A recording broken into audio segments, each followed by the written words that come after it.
Hi friends, this is Ranjit Sawant. Welcomes you in the next session of An Astrologer's Day.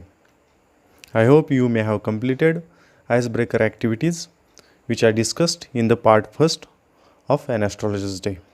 Today we are going to discuss the lesson in this part. So let's begin the learning. Friends, I am showing you the page from the textbook. The font is so small, so I have typed the lesson and I am going to discuss using that typed lesson. An astrologer's day. Astrologer means a person who is expert in astrology. In Marathi, its meaning is Jyotishi. Punctually at midday, he opened his bag and spread out his professional equipment, which consisted of a dozen cowrie shells, a square piece of cloth with obscure mystic charts on it, a notebook, and a bundle of Palmyra writing. In the first line of the story, we come to know that the astrologer was very punctual. He had a bag, and that bag consisted few things.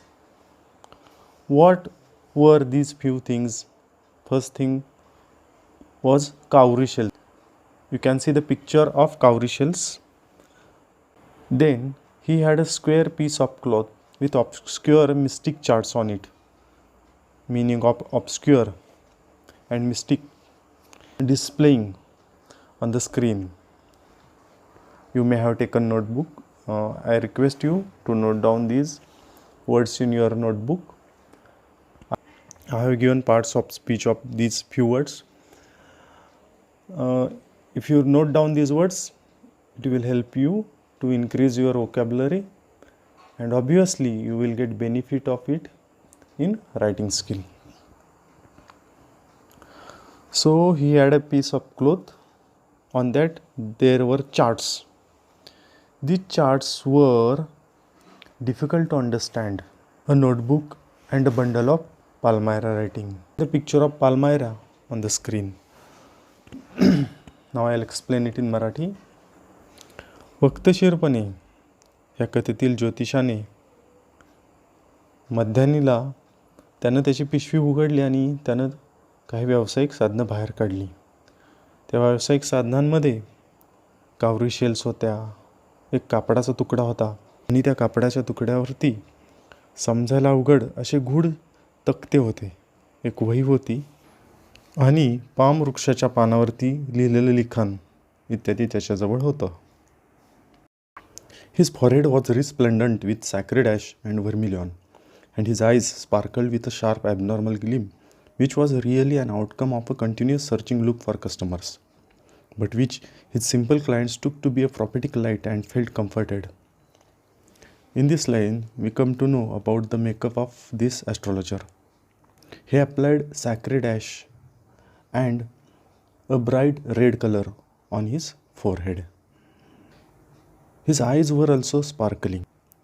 There was an abnormal gleam. And it is because he was searching for customers always. He was canvassing customers always. But customers took it very differently. The meaning of resplendent is bright, dazzling and impressive. It is noun. In this picture, you can observe the forehead of the astrologer. I explain it in Marathi. त्यानं कपाळावरती अंगारा आणि भडक लाल रंग लावला होता. त्यामुळे त्याचं कपाळ तेजस्वी झालं होतं. आणि सतत गिऱ्हाईकाचा शोध घेण्याच्या सवयीच्या परिणामामुळे त्याच्या डोळ्याची तीक्ष्ण चमक होती. त्याने त्याचे डोळे चमकत होते. पण सर्वसाधारण गिऱ्हाईक त्या चमचमणाऱ्या डोळ्यांना भविष्याचे वेध घेणारे असे मानत आणि त्यांना सुखावल्यागत वाटे. The power of his eyes was considerably enhanced by their position placed as they were between the painted forehead and the dark whiskers which streamed down his cheeks. Even a half-wit's eyes would sparkle in such a setting. To crown effect, he wound a saffron-colored turban around his head. This color scheme never failed. People were attracted to him as bees are attracted to cosmos or dahlia stalks. R.K. Narayan gives more information of astrologer's face. The power of his eyes was increased because of the position of the astrologer's eyes. The astrologer had painted his forehead and he had dark whiskers. Because of this setting, the power of astrologer's eyes was increased. A half-wit person can attract towards the astrologer. And the saffron colored turban added a great effect. The astrologer had chosen suitable color scheme, and so that customers were attracted towards him like bees towards cosmos or dahlia stalks. Friends, you can see the pictures of cosmos as well as dahlia. Very beautiful flowers. Let's understand these lines in Marathi. त्याच्या गालांवरून खाली आलेली त्याची गडद मिशा आणि रंगवलेले कपाळ यामध्ये त्याचे डोळे स्थानापन्न असल्याने त्याच्या डोळ्यांची ताकद वाढली होती. अशा मांडणीमुळे एखाद्या अर्धवट माणसाचे सुद्धा डोळे चमकतील. या सगळ्या परिणामांचा कळस म्हणजे त्यानं आपल्या डोक्याभोवती भगव्या रंगाचा फेटा बांधला होता. ही सगळी रंगसंगती कधीच अपयशी ठरत नव्हती. कॉस्मॉस किंवा डेलिया फुलांच्या ताटव्यांकडे ज्याप्रमाणे मधमाशा आकर्षल्या जातात, अगदी त्याप्रमाणे लोक त्याच्याकडे आकर्षिले जायचे. He sat under the boughs of a spreading tamarind tree which flanked a path running through the town hall park. It was a remarkable place in many ways. Now, R.K. Narayan describes the atmosphere of that place where our astrologer sat for business. He sat under the tamarind tree. The tamarind tree was very big. Now R.K. Narayan provides more details of the place where our astrologer sat for business. There was a tamarind tree. It was very big tree, so that its boughs were spreading on the both side of the road. The road was running through the town hall park. There were other things, and because of those other things, the place has become very remarkable. Now I'll explain these two lines in Marathi. Town hall पार्कच्या मधून जाणाऱ्या रस्त्यावरच्या दुतर्फा फांद्या पसरलेल्या चिंचेच्या झाडाखाली तो बसला होता. ते ठिकाण बऱ्याच बाजूनी लक्षणीय होतं. A surging crowd was always moving up and down this narrow road from morning till night. The road was narrow and there was much crowd. A variety of trades and occupations was represented all its way. On that narrow road, there were many sellers, many traders doing their business. Who were there? There were medicine sellers, sellers of stolen hardware and junk. There were magicians also, and an auctioneer of clothes. There was an auctioneer of a cheap cloth who was creating lot of noise. And because of his noise, whole town was attracted towards him. Next to him in vociferousness came a vendor of fried groundnut who gave his ware a fancy name each day. Next to our astrologer, there was one more vendor who was so loud and noisy, and he was selling fried groundnut. Each day he was giving new names to his fried groundnuts. One day he called fried groundnuts Bombay ice cream. On the next, he would call Delhi almond, and on the third, he would call Raja's delicacy. And because of that, people were coming towards him. The meaning of vociferousness is given here with parts of speech. You should mention it. Now I'll explain this paragraph into Marathi. सकाळपासून संध्याकाळपर्यंत त्या अरुंद रस्त्यावरून उसळणारी गर्दी ये जा करत होती. त्या रस्त्यावर विविध प्रकारचे धंदे आणि व्यवसायांचं प्रतिनिधित्व केलं गेलेलं होतं. औषध विक्रेते, चोरलेले लोखंडी सामान आणि जुन्या निरुपयोगी वस्तूंचे विक्रेते, जादूगार आणि या व्यतिरिक्त स्वस्त कपड्यांचा लिलाव करणारा जो संपूर्ण नगर आकर्षित करण्यासाठी खूप गोंगाट करत होता. ह्या ॲस्ट्रॉलॉजरच्या समोर खूप गोंगाट करणारा एक तळलेले शेंगदाणे विक्रेता होता, जो प्रत्येक दिवशी आपल्या मालाला नवीन असामान्य नावे द्यायचा. तो एके दिवशी बॉम्बे आईस्क्रीम असं, तर दुसऱ्या दिवशी दिल्ली आमंड असं, तर तिसऱ्या दिवशी राजाच डेलिकसी असा त्याच्या मालाचा उल्लेख करायचा. आणि त्याच्या भोवती लोक गर्दी करायचे. A considerable portion of this crowd dallied before the astrologer too. Dallied means wasted time just hanging around. The considerable portion of the crowd which was standing in front of the groundnut seller was wasting time in front of astrologer also. The astrologer transacted his business by the light of a flare which crackled and smoked up above the groundnut heap nearby. As we come to know that this astrologer didn't have his own lights. So he did business using the light of a flare which was crackling and smoking up above the groundnut heap which was very nearby. Half the enchantment of the place was due to the fact that it did not have the benefit of municipal lighting. I think the municipality did not provide the facility of street lights. Now explain these lines into Marathi.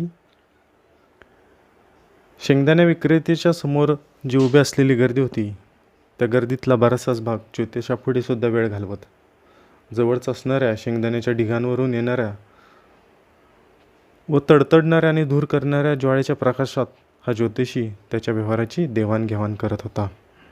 नगरपालिकेच्या प्रकाश व्यवस्थेचा फायदा नसल्या कारणामुळे त्या ठिकाणाला एक प्रकारचा जादूमय परिणाम आलेला होता. The place was lit up by shop lights. One or two had hissing gas lights. Some had naked flares stuck on the poles. Some were lit up by old cycle lamps. And one or two, like the astrologer, managed without lights of their own. There were many shops, as we come to know. Because of shop lights, the area was lit up. There were hissing gas lights in olden times. Vendors, merchants, they used gas lights at night. Some had used naked flares stuck on the poles. Some used old cycle lamps, and some were there who didn't have their own light. They managed the lights of their own.